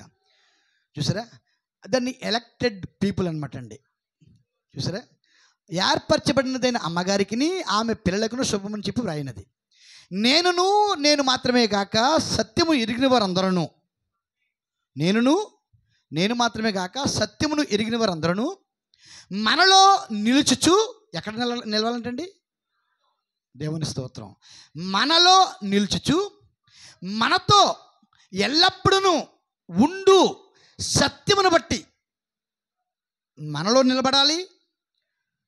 చూసారా, మనతో ఎల్లప్పుడూ ఉన్న సత్యం ఉంది. దేవును మనతో ఎల్లప్పుడూ ఉండు సత్యమును బట్టి మిమ్మల్ని నిజముగా ప్రేమించుచున్నాము. సత్య ప్రేమలు మన యందు ఉండగా తండ్రి అయిన దేవుని యొద్ద నుండి, తండ్రి అయిన దేవుని యొద్ద నుండి, తండ్రి యొక్క కుమారుడగు యేసుక్రీస్తు యొద్ద నుండి కృపయు కనికరమును సమాధానమును మనకు కలిగిన తోడగును. తండ్రి వలన మనము ఆజ్ఞ పొందిన ప్రకారము నీ పిల్లలలో కొందరు సత్యమును అనుసరించి నడుచుచుట కనుగొని బహుగా సంతోషించుచున్నాము. దేవునికి స్తోత్రము. చూసారా, నీ పిల్లలలో కొందరు సత్యం అనుసరించి ఏం చేస్తానంటండి? నడుస్తున్నారు కాబట్టి నేను బహుగా సంతోషిస్తున్నాను. కాగా అమ్మా, క్రొత్త ఆజ్ఞ నీకు వ్రాయబడినట్టు కాదు కానీ మొదటి నుండి మనకు కలిగిన ఆజ్ఞనే వ్రాయచ్చు, మనము ఒకరినొకరము ప్రేమింపవలనని నిన్ను వేడుకొనుచున్నాను. మళ్ళా ప్రేమ కోసం చెప్తున్నాడండి ఆయన. ఎందుకంటే ప్రేమ ఎక్కడ ముక్కలవుతుందంటే అక్రమం విస్తరించడం వలన. అక్రమం అంటే అర్థం ఏంటండి? క్రమము కాకపోవటం, క్రమం లేకపోవటం. ఎక్కడైతే క్రమము లేదో అక్కడ ప్రేమ ముక్కలైపోతుంది అంటున్నాడు ఆయన. దేవుని స్తోత్రం. అందుకని మరలా ప్రేమ కోసం మాట్లాడుతున్నాడు ఆయన. ఇది క్రొత్త ఆజ్ఞాయం కాదు, ఆది కారణం నుంచి ఆజ్ఞ ఇది క్రొత్తగా వచ్చింది. ఆయన మరి జ్ఞాపం చేస్తూ ఉన్నాడు. మనం ఆయన ఆజ్ఞ ప్రకారము నడుచుటియే, మనమైన ఆజ్ఞల ప్రకారం నడుచుటియే ప్రేమ. చాలామంది ఏమనుకుంటున్నారంటే ఆయన కృప మనకు ఉంది కదా, నేను సారా కొట్లు కూర్చుని కూడా ఎత్తబడిపోతాను నేను. నువ్వు సారలో కుట్టులో కూర్చున్నామంటే అర్థం ఏంటంటే కృప లేదని అర్థం. లేదని చూపించేదే అది. దేవునికి స్తోత్రం. అర్థమైందండి? ఆయన కృప నాకు ఉంది కదా, నేను ఉద్యోగానికి వెళ్ళిపోతాను అంటే నువ్వు కృపలో లేవని నువ్వు చూపిస్తున్నావు. నువ్వు పైపెచ్చికి ఏం చెప్తున్నావు? నేను కృప అని చెప్పుకుంటున్నావు, కానీ నీ జీవితం ఏం చెప్తుంది? కృప లేదు అని చెప్తుంది. చూసారా? నేను తప్పు చేసినా సరే నేను కృపలో ఉన్నాను. నేను నువ్వు చేసే తప్పు నువ్వు కృపలో లేవని చెప్తుంది. అర్థమవుతుందండి? అంటే అర్థం ఏంటి? కృప అయితే ఇచ్చాడు, ఆ కృపను గుర్తించలేదు నువ్వు. ఒకవేళ కృపనే గుర్తిస్తే ఆ సారకోట్లో మానేసి దేవుని సన్నిధిలో కూర్చుంటామని చెప్పాడు ప్రవక్త. ఆ కృపను గుర్తిస్తే ఆ దినము నీ వ్యాపారాన్ని మానేసి నీ పునరుత్థాన దినంగా గుర్తించి నువ్వు దేవుని ఆరాధిస్తావని చెప్పాడు ప్రవక్త. ఆ దినాన్ని గౌరవిస్తావని చెప్పాడు ఆయన. ఏం చెప్పాడు ఆయన? ఆ రోజుని నువ్వేం చేస్తావు? ఎంతవరకు గౌరవిస్తావు? ఎంతవరకు అండి? పరిశుద్ధాత్మ పొందుకునే అంతవరకు కాదండి, ఎత్తబడేంత వరకును. పరిశుద్ధాత్మను పొందుకునేంత వరకు కాదండి, ఎత్తబడేంత వరకును.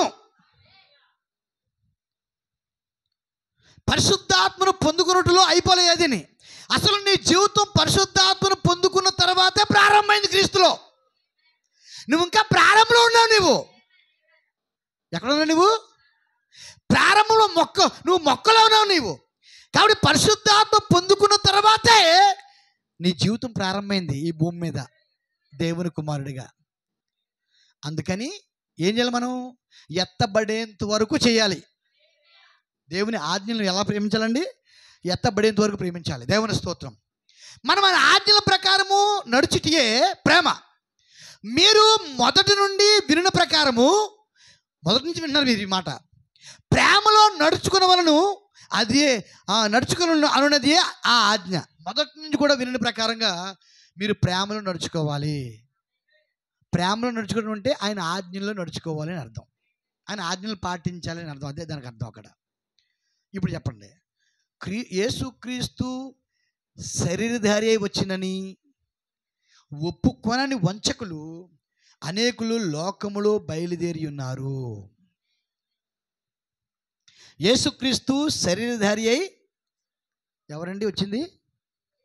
ఎవరు వచ్చింది? యేసుక్రీస్తు శరీరధారి వచ్చింది ఎవరు? దేవుని స్తోత్రం. యోహాను మొదటిలో ఏం నేర్చుకున్నాం మనం? దేవుడు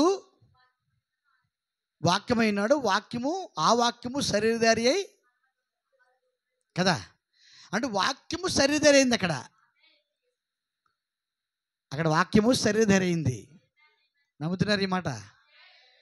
అక్కడ వాక్యము శరీరధారి అయింది. దేవుని స్తోత్రం. ఇక్కడ యేసుక్రీస్తు శరీరధారి అయ్యాడు. వాక్యం శరీరధారి అయినప్పుడు ఏమన్నారు? దాన్ని యేసుక్రీస్తు అన్నారు కదా. ఇప్పుడు యేసుక్రీస్తు శరీరధారి అయ్యాడు. ఇప్పుడు యేసుక్రీస్తు ఏమయ్యాడండి? దేవునికి స్తోత్రం. మరి దీన్ని ఏమంటారు? ఇది యేసుక్రీస్తు అంటారు, కానీ శ్రీమతి యేసుక్రీస్తు అంటారు. దాన్ని యేసుక్రీస్తు అంటారండి. ఇది యేసుక్రీస్తే. ఎందుకంటే శరీరాలు లేవు, ఒకటే శరీరం ఉంది ఆయనకి. దేవుని స్తోత్రం. ఒకే శరీరం ఉంది ఆయనకి. చూసారా? ఈ శరీరంలో రెండు స్వభావాలు ఉన్నాయి. ఒకటి పురుషుని యొక్క స్వభావము, రెండు స్త్రీ యొక్క స్వభావం. ఇప్పుడు మొదటి రాకలో పురుషుని యొక్క స్వభావం శరీరం దాల్చింది, రెండో రాకలో స్త్రీ యొక్క స్వభావం శరీరం దాల్చింది. అందుకని ఆయన స్త్రీ యేసుక్రీస్తు అయ్యాడు. అంటే పురుషుడు పెండ్లి కుమారుడు యేసుక్రీస్తు అయ్యాడు. ఇప్పుడు పెండ్లి కుమార్తె యేసుక్రీస్తు అయింది, శ్రీమతి యేసుక్రీస్తు అయింది. ఆయన శ్రీవారండి. మనకే ఏ వారండి? ఏ వారు? మరి శ్రీమతి గారు ఎక్కడున్నారు? శ్రీవారు ఎవరికి? శ్రీవారు ఎవరికండి? శ్రీమతి గారికి. అంతేనా? ఈ జోక్ కట్ట కదండి, ఇందులో వాస్తవం ఉంది, అందుకే చెప్తున్నాను నేను. శ్రీవారు ఎవరికంటే శ్రీమతి గారికి. ఎవరైతే శ్రీమతి అయి ఉన్నారో వారికే యేసుప్రభు శ్రీవారు అయి ఉన్నారు. శ్రీవారు అంటే భర్త అని కదా. ఆయన శ్రీవారు పెళ్లి కుమారుడుగా మొదటి రాకలు వచ్చారు. శ్రీమతి గారిని రెండో రాకలు తీసుకొస్తున్నాడు ఆయన శ్రీమతిగా. ఇప్పుడు సంఘముగా కాదండి, శ్రీమతిగా బయలుపరుస్తున్నాడు ఆయన. శ్రీమతి అంటే అర్థం ఏంటంటే వివాహం అయిందని అర్థం, భార్య అని అర్థం, తన సొంత సొత్తు అని అర్థం, అధికారపూర్వకముగా ఆమె నా రక్త మాంసములని అర్థం. దేవుని స్తోత్రం. శ్రీమతి అంటే ఏంటండి? మతి అంటే ఏంటండి?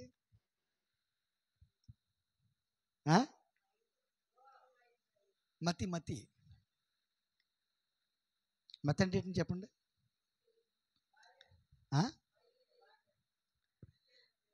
శ్రీమతి అంటే భార్యలండి. మతి అనే మాటకి అర్థం అడుగుతున్నాను నేను.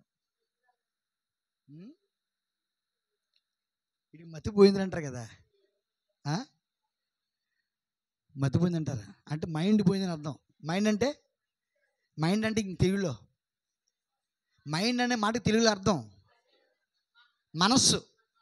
అంటే మనస్సునే మతి అంటారు అంతే. వీడు మతి పోయిన పిచ్చి పాటలు పాడుతుంటారు కదా, అంటే మనసు లేదని అర్థం. మనసు. ఈమె ఎవరంటే శ్రీమతి అంటే శ్రీవారి యొక్క మనసు అయినది. భార్య ఎవరండి? శ్రీవారి యొక్క అంటే పురుషుని యొక్క మనస్సు. మతి అంటే మనసు. మతి అంటే ఇప్పుడు ఈ శ్రీవారు ఎవరైతే ఉన్నారో ఆయన యొక్క మనస్సే ఆయన భార్య అయినది. అందుకే ఈ స్త్రీకి ఏం పేరు పెట్టింది? భార్యకి ఏం పేరు పెట్టింది? శ్రీమతి అని పెట్టబడింది. శ్రీ మతి అంటే అర్థం ఏంటంటే ఈ మతి, ఈ మనసు ఎవరిదంటే శ్రీవారిది, తన భర్తది అని అర్థం. దేవుని అందుకనే భార్య ఎల్లప్పుడూ తన భర్తకు, తన సొంత పురుషునికి ఆమె లోబడి ఉండవలెను అని చెప్పాడు ఆయన. అంటే ఈవిడ మనసు వాడకూడదు, ఇంకా ఈమె ఆలోచనలు వాడకూడదు, ఇంకా ఈమె తలంపులు వాడకూడదు ఇంకా, అంతే కదా. మరి ఈమె ఏ తలంపులు కలిగి ఉన్నది? శ్రీ అంటే భర్త తలంపు కలిగి ఉన్నది, భర్త మనసు కలిగి ఉన్నది. అంటే ఈమె మనసే తన భర్త యొక్క మనసు. ఈమె సొంతంగా రుచులు లేవు, సొంతంగా అభిప్రాయాలు లేవు, సొంతంగా ఏమీ లేవు. ఇంకా ఈమె ఏమి కావాలనుకున్నా తన భర్త దగ్గరికి వెళ్ళి అడగాలి. దేవుని స్తోత్రం. తన భర్త దగ్గర నేర్చుకోవాలి. అందుకే స్త్రీ ఎన్నడూ బోధించడానికి హక్కురాలు కాదు. స్త్రీ బోధించడానికి హక్కురాలు కాదు. తన భర్త దగ్గర మాత్రమే నేర్చుకోవాలి, తన భర్త దగ్గర మాత్రమే తెలుసుకోవాలి. అంటే స్త్రీకి సొంతంగా మనసు లేదండి, సొంతంగా ఆలోచనలు లేవు, సొంతంగా ఆమెకి తలంపులు లేవు. ఆమె తలంపు ఏదైతున్నదో ఆమె ఆలోచన ఏదైతున్నదో అది ఆయన ఆలోచన. అంటే ఇప్పుడు శ్రీమతికి పని ఇదేంటంటే ఆయన వివాహం చేసుకున్న ద్వారా, ఆయనకి శ్రీమతి అవడం ద్వారా ఆమె యొక్క పని ఏంటంటే ఆయన ఆలోచన ఏదైతున్నదో అది తూచా తప్పకుండా ఆమె అనుసరించటమే ఆమె యొక్క విధైనది. ఆమె జీవితము, ఆమె చేసే పని, ఆమె చేసే సమస్తము ఏమండి? ఏం కూర ఉండమంటారండి? ఏమంటది? ఏం కూర ఉండమంటారండి? మాంసం, చికెన్ ఉండు, అయితే తండ్రి తినెళ్ళి. దేవుని స్తోత్రం. చికెన్ తెస్తాడు. సాయంత్రం ఉదయం మళ్ళీ సాయంత్రం కూర అయిపోయింది, శుభ్రం ఊరిసేస్తాడు. ఏం చేస్తున్నావు? కొబ్బరి కోడి మాసం ఉండింది కదా, శుభ్రం ఊరిసేస్తాడు. సాయంత్రం ఖాళీ అయిపోయింది, మళ్ళీ సాయంత్రం వస్తుంది 4 గంటలకి. వంట చేసుకోవాలి కదా, మరి ప్రిపేర్ చేసి పెట్టాలి. ఎవరికే? ఆయనకే. ఎవరికండి? ఆయనతో పాటు ఈమెకి. దేవుని స్తోత్రం. ఆయనతో పాటు ఈమెకి, ఎందుకంటే బిడ్డలను కనాలి కదా మరి. దేవుని స్తోత్రం. ఈమె కూడా జీవించాలి కదా, ఆయన తెచ్చిన ఆహారాన్ని తినాలి ఈమె కూడా. మళ్ళీ సాయంత్రం 4 గంటలకు వస్తుంది, అంటే 7 గంటలు రెడీ చేసి పెట్టారు కదా మరి. మళ్ళీ ఏమండి కూర ఏంటండి? దేవుని స్తోత్రం. ఎందుకు బియ్యం రెడీగా ఉంటాయి ఇంట్లో. ఏం కావాలి ఇప్పుడు? టేస్ట్ ఏంటి? కర్రీ. ఏం కూర తినాలనుకుంటే తన భర్త ఏం కూర ఏం తినాలనుకుంటున్నాడో ఆమె సిద్ధపరచాలి. ఆమె తన భర్త యొక్క ఆలోచన ఆమె నెరవేర్చాలి. ఆమె ఏమండి కూర ఏంటండి, 10 మందిలో కూర్చోసారి ఉత్తర కూరడు, డాడీ అమ్మ కూర ఏంటని అడుగుతుంది అంటాడు అతను. సరే ఊళ్ళో చేపలు వచ్చేమి చూడు బాబు, లేదా గొలపలో చేపలట్రా. దేవుని స్తోత్రం. చేపల కూర తెస్తాడు చక్కగా, డబ్బులు ఇస్తాడు, వెళ్తామంటాడు, తెస్తాడు. సాయంత్రం మళ్ళీ చేపల కూర తింటాడు. ఇది భర్త యొక్క మతి. ఇది ఏ మతి అండి ఇది? భర్త యొక్క మతి. దేవుని స్తోత్రం, దేవునికి మహిమ. అందుకే ప్రతి కుటుంబానికి లేక ప్రతి శిరస్సుకి పురుషుడు శిరస్సుగా ఉండాలి. ప్రతి కుటుంబానికి, ప్రతి స్త్రీకి కూడా. దేవునికి స్తోత్రం. ప్రతి భర్త అంటే పోషకుడు, భరించువాడు. భర్త అంటే ఏంటండి? భారం మోసేవాడు, భరించువాడు, పోషించువాడు. దేవునికి స్తోత్రం కలుగును గాక. అందుకే మనం ఆయన చేత పోషించబడుతున్నాం, మనం ఆయన చేత నడిపించబడుతున్నాం. దేవుని స్తోత్రం. ఆయనకి ఏది ఇష్టమో అది మనం సిద్ధపరుస్తున్నాం. ఇక్కడ మన ద్వారా సిద్ధపరచుకుంటున్నాడు ఆయన. ఆయనకి ఇష్టమైంది మన ద్వారా చేసుకుంటున్నాడు ఆయన. మన ద్వారా నెరవేర్చుకుంటున్నాడు ఆయన.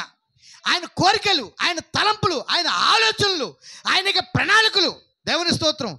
ఆయన స్వస్థపరచువాడని, ఆయన రక్షకుడని, ఆయన శక్తినిచ్చేవాడని, ఆయన విమోచకుడని, ఆయన లేవనెత్తువాడని, ఆయన బ్రతికించేవాడని. దేవుని స్తోత్రం. ఎక్కడ చేస్తున్నా? ఎవరి ద్వారా నెరవేర్చుకుంటున్నాడు ఆయన? మన ద్వారా. అందుకు ఎన్నడూ కూడా మన సొంత ఆలోచన ఉపయోగించకూడదు. వాక్య విషయంలో మన సొంత ఆలోచన ఎన్నడూ కూడా పెట్టకూడదు మనము. అందుకే ఆమెను శ్రీమతి అన్నారు. అంటే శ్రీవారి యొక్క మనసు అని. ఆమెకు మనసు లేదు. అందుకే దూరంగా ఒక కుర్రోడు కనబడుతున్నాడు, యవనస్తుడు, పొలంలో. ఒంటెల మీద వస్తున్నారు ఇలా, 10 ఒంటెల మీద. దూరంగా చూసింది. మీకు తెలుసా, ఇస్సాకు వెతుకుతలేదు కానీ బయలుదేరి దగ్గర నుంచి రెబెకా వెతుకుతూనే ఉంది. ఆ కళ్ళు ముసుగేసుకుంది కానీ ముసుగులోంచి వెళ్తున్న చూపులు. దేవుని స్తోత్రం. చూస్తుంది. చూడగా ఒక యవనస్తుడు పొలంలో కనబడుతున్నాడు. దేవుని స్తోత్రం. ఒక యవనస్తుడు ఎక్కడ కనబడుతున్నాడు? పొలంలో కనబడుతున్నాడు. వెంటనే అన్నది, ఆయన ఎవరు? ఏమన్నది? ఆయన ఎవరు? ఎందుకు దూరం ఉంది కదా కొంచెం మరి. దేవుని స్తోత్రం. చూసారా? అప్పుడు అన్నాడు, ఆయనే నీ శిరస్సు, నా యజమానుడు.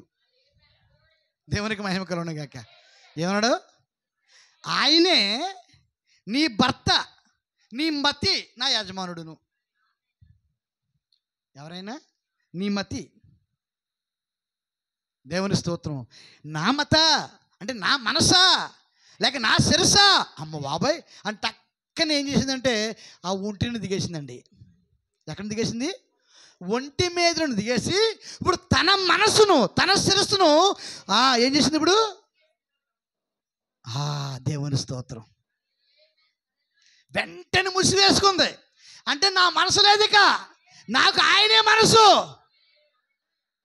నా మనసు ఆయనే, నా మనసు క్రీస్తే, నా మనసు ఇస్సాకే అని తన శిరస్సును కప్పుకుంది, ముసుగు వేసుకుంది. దేవుని స్తోత్రం. ఎప్పుడైతే ముసుగు వేసుకుందో, దేవుని స్తోత్రం, అప్పుడు ఇస్సాకు ఎదురు దగ్గరికి వచ్చారు. అప్పుడు ఆ పొలంలోనే, ఎక్కడండి? పొలంలోనే, ఆ పొలంలోనే ఈమె చేయి తీసుకుని, ఈమె చెయ్యి అంటే చూసారా, ఈమె మతిని తీసి ఆయనకు అప్పగించేసాడు అనమాట. ఈమె చేయి తీసుకుని ఆయన చేయిలో పెట్టేశాడు. ఈమె చేయి తీసుకుని ఆయన చేయిలో పెట్టేశాడు. దేవుని స్తోత్రం. చిన్న ప్రార్థన చేశాడు. చూసారా, బెస్ట్ ఆఫ్ లక్ అన్నాడు. అంతే. ఏమన్నాడు? Good bye, best of luck, God bless you అన్నాడు. తప్పుకున్నాడు. ఇప్పుడు ఆయన ఏం చేశాడు? ఆ చేయి పట్టుకుని తన తల్లి యొక్క గుడారం తీసుకెళ్ళాడు. ఆయన ఎక్కడ తీసుకెళ్ళాడు? ఆమె ఎక్కడ తీసుకెళ్ళాడు? తల్లి యొక్క గుడారం తీసుకెళ్ళాడు. దేవుని స్తోత్రం. దేవునికి స్తోత్రం కలుగును గాక. మీకు తెలుసా ముసుగు ఎక్కడ తీస్తుంది ఇప్పుడు? ఆమె ఎక్కడ తీస్తుంది ముసుగు? గుడారంలో తీస్తుంది. తన పురుషుని బయలుపరుచుకుంటుంది. తన పురుషునికి బయలుపరచుకుంటుంది. ప్రియ సమయం అయిపోతుంది ప్రియ సోదరులారా. కాబట్టి ఇక్కడ మరి యేసుక్రీస్తు మళ్ళా సరిదరని చెప్పేసి అర్థమైందండి. కాబట్టి ప్రియ ఇక్కడ అంటే నా పాయింట్ ఏంటంటే, మళ్ళీ వచ్చేవారు నేను జ్ఞాపం చేస్తాను, నేను పూర్తి చేస్తాను. నా పాయింట్ ఏంటంటే, ఆయన ఇక్కడ వరకు ఆయన మరి అదృశ్యంగా ఉన్నాడు. ఆయన ఇక్కడ వరకు కూడా అదృశ్యంగా ఉన్నాడు. ఆయన అంటే ఆత్మ ఉన్నాడు, వాక్యంగా ఉన్నాడు, వెలుగు ఉన్నాడు, జీవంగా ఉన్నాడు. ఇంకా అదృశ్యుడిగానే ఉన్నాడు, ఇంకా అదృశ్యుడిగానే ఉన్నాడు. కాబట్టి దాన్ని ప్రత్యక్షపరిచేది ఏదో ఒక పదార్థం కావాలి అక్కడ. అది శరీరం దాల్చడానికి, అది శరీరం దాల్చాల. అది శరీరం దాల్చినప్పుడు మాత్రమే అందరూ చూడగలుగుతారు. అందుకే దేవుడు చేశాడంటే చూసారా, మరి ఇమ్మానుయేలుగా మార్చబడ్డాడు. ఇమ్మానుయేలు అంటే ఆయన ప్రజలతో ఉన్న దేవుడు అని, మనతో ఉన్న దేవుడు అని, మనతో ఉన్నటువంటి దేవుడు అంటే అంటే శరీరం దాల్చినవాడు. అయితే ఇక్కడ జాగ్రత్తగా ఉంటుంది, ఈ అదృశ్యమైనటువంటి దేవునికి ఆ దేవుడు దృశ్యరూపంలో మార్చబడ్డానికి ఒక్కటే ఇక్కడ ఒక తాళపు చెవి ఉంది. ఇక్కడ అదేదో కాదు, ప్రవక్త ఏలియా. ఏలియా, దేవుని స్తోత్రం. ఏలియా, ఆ ఏలియా పరిచర్యయే చూసారా, అదృశ్యకున్న దేవుడు దృశ్యములో రావటాన్ని ఈ లోకాన్ని పరిచయం చేస్తాడు. లేకపోతే చూడలేరు ఎవరున్నా ఆయన్ని, లేకపోతే ఆయన ఎవరు కూడా. కాబట్టి తప్పకుండా ఆయన మన మధ్య శరీరధారిగా ఉన్నాడు అనే దాన్ని చూడాలి అంటే చూపించే పరిచర్య ఒకటి ఉంది. అది ఏలియా యొక్క పరిచర్య. అది మొదటి రాకడలో శరీరధారి అయినప్పుడు వచ్చింది, రెండో రాకడలో శరీరధారి అయినప్పుడు కూడా ఆ ఏలియా వచ్చాడు. దేవుని స్తోత్రం. ఆ ఏలి గురించి వచ్చే వారిని తెలుసుకుందాం. దేవుడి మాటలు దీవించును గాక. అందులో లేచిన పడదాం.